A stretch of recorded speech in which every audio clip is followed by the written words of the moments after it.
paz do Senhor Jesus, eu sou a doutora Mariana Mendes. Hoje, 19 de março de 2024, quero compartilhar mais uma palavra do Senhor. A palavra de hoje encontra-se no livro de Gênesis, primeiro capítulo, versículo 14 e 15, que diz assim: Disse Deus: haja luminares no firmamento do céu para separar o dia da noite. Sirvam eles de sinais para marcar estações, dias e anos, e sirvam de luminares no firmamento do céu para iluminar a terra. E assim foi. O primeiro capítulo de Gênesis fala sobre a criação do mundo. A criação do mundo, para nós cristãos, feita por Deus, é uma verdade absoluta e plena. Essa verdade é dita como teoria para a ciência, uma vez que a ciência ainda não conseguiu comprovar a criação do mundo. Há outras teorias, entre elas o Big Bang, e toda vez que nós falamos sobre criação do mundo, edifica muito mais a minha fé, pois eu não tenho dúvida que foi Deus que criou. A teoria de Big Bang é uma falácia que fala que através de uma grande explosão do caos foi feito todo o mundo perfeito. Todo mundo na sua complexidade e na sua forma organizada. Para mim é sem fundamento, pois eu convido vocês a imaginarem nós pegarmos uma caixa, colocarmos diversas substâncias, diversos objetos, diversos materiais e jogamos uma bomba dentro. A partir dessa explosão, você é capaz de acreditar que se formará objetos organizados, paisagens organizados, seres organizados, assim como nós, os animais, as florestas, o céu, o firmamento, o mar? Eu creio que vocês concordarão comigo que para nós é impossível isso acontecer. E de fato é impossível, pois o mundo ele foi criado através de Deus. Foi criado através da inteligência máxima e suprema e sabedoria que só Ele é capaz de fazer, a perfeição do mundo. Deus, Ele criou o mundo, Deus, Ele amou, Ele nos criou conforme a sua imagem e semelhança.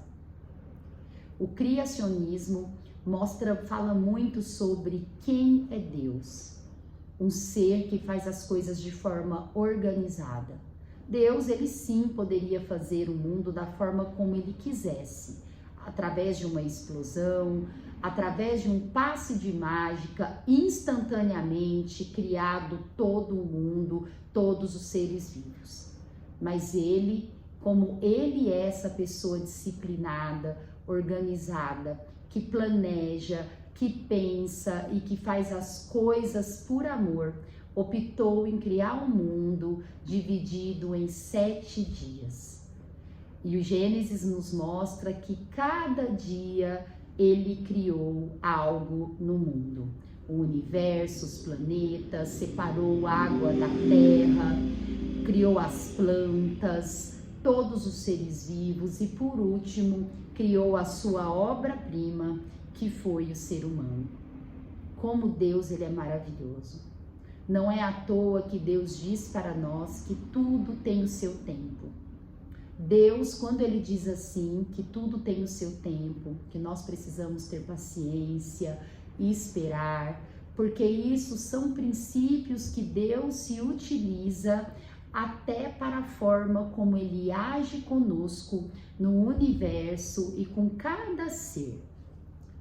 A gestação, o desenvolvimento do ser humano, dos animais, são divididos em dias, semanas, no caso dos seres humanos, 9 meses. E aos poucos nós vamos sendo formados na nossa organização, nos órgãos, nos sistemas, tudo perfeito. Assim é Deus. Cada dia é um dia, cada vez é uma vez, para ser feito um fenômeno e um evento. E como isso muitas vezes nos confronta, pois nós somos seres imediatistas, nós queremos que tudo aconteça no nosso tempo, de uma forma instantânea, mas Deus, Ele sempre quer que nós aprendemos a sermos pessoas mais pacientes, mais perseverantes, com que a evolução e a maturidade depende do tempo das coisas, do tempo que vivemos. Cada dia é um dia. Deus, Ele é esse ser criador maravilhoso que coloca em prática todos os princípios. Para nós sermos mais felizes, ter uma vida mais tranquila, nós precisamos entender a nossa identidade e a identidade de Deus. Deus é um ser inesgotável, mas Ele nos mostra, a sua palavra nos dá indícios, princípios e doutrinas de como que as coisas realmente funcionam e são, e qual é a melhor forma de nós evoluirmos e nos desenvolvermos nesse mundo. Como aprendemos sobre Deus quando meditamos na criação do mundo? A meditação de hoje do autor, ele diz: não coloque um ponto final onde Deus ainda está escrevendo uma história com você. Saiba que independente da nossa idade, se somos criança, se somos jovens, se somos adultos, idosos, enquanto estivermos aqui, Deus está escrevendo a nossa história. Estamos vivendo momentos, estamos passando por histórias, por relacionamentos, que não cabe a nós questionar Deus, que não cabe a nós abreviar ou não passar ou acabar e terminar cada relacionamento e cada história da nossa vida.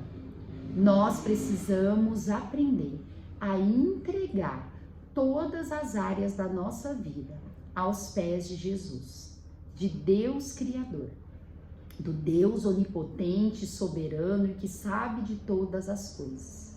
Não somos nós que temos que ditar qual direção e a duração de cada história da nossa vida.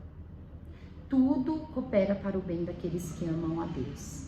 E se Deus está fazendo nós vivermos algumas situações, isso é para o nosso crescimento, é para o nosso desenvolvimento e precisamos aceitar o tempo de cada coisa.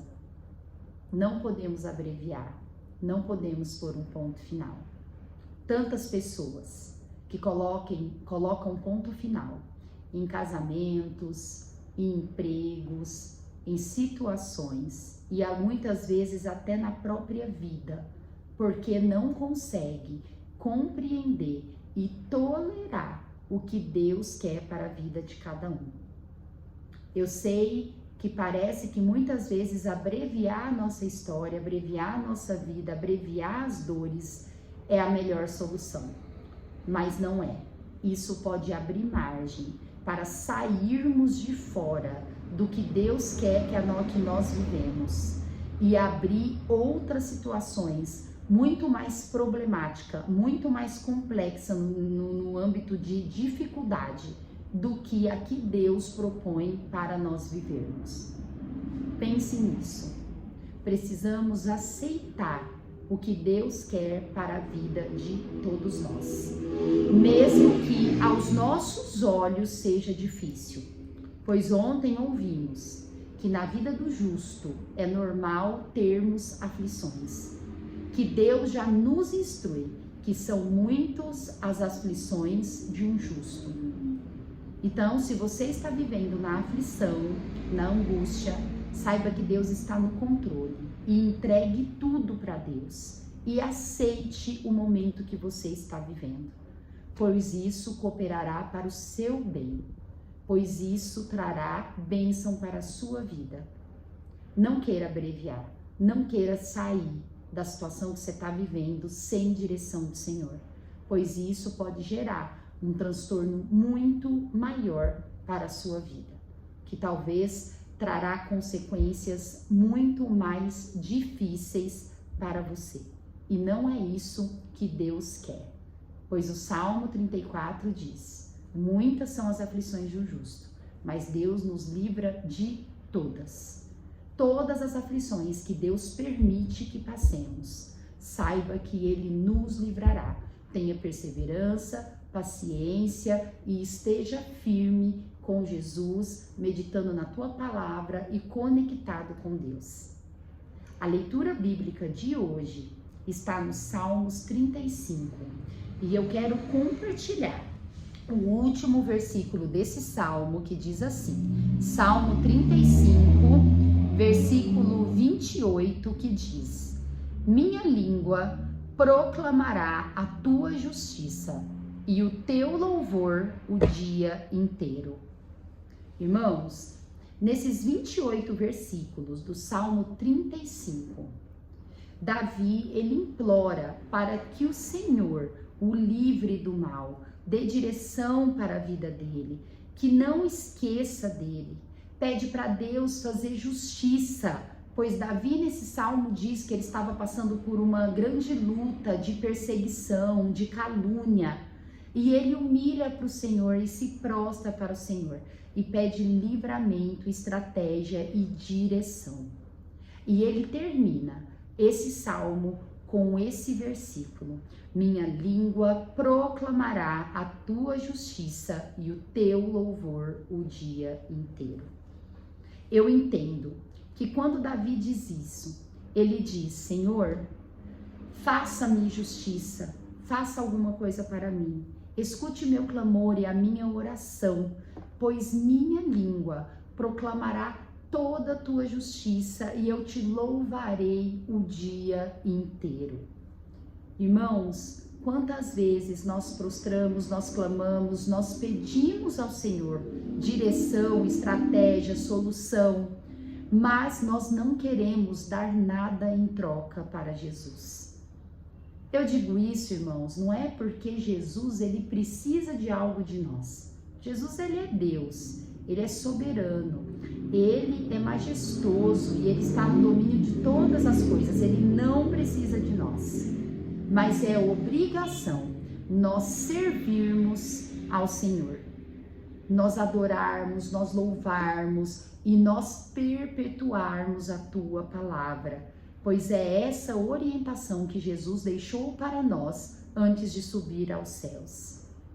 Você pede, você clama, mas o que você diz que vai fazer para Jesus?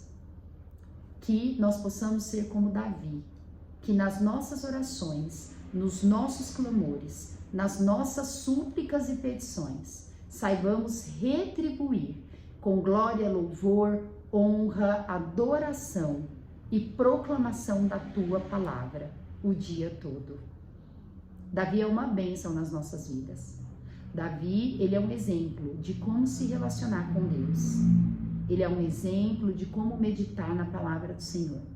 Que nós possamos colocar em prática todo o aprendizado desses grandes homens de Deus no nosso dia a dia. Que a palavra de hoje possa valer a pena para a sua vida e que mude o seu pensamento, que mude a sua mente, que renove a sua mente e os seus pensamentos. Deus abençoe a vida de cada irmão. Amo vocês em Cristo Jesus. Até amanhã.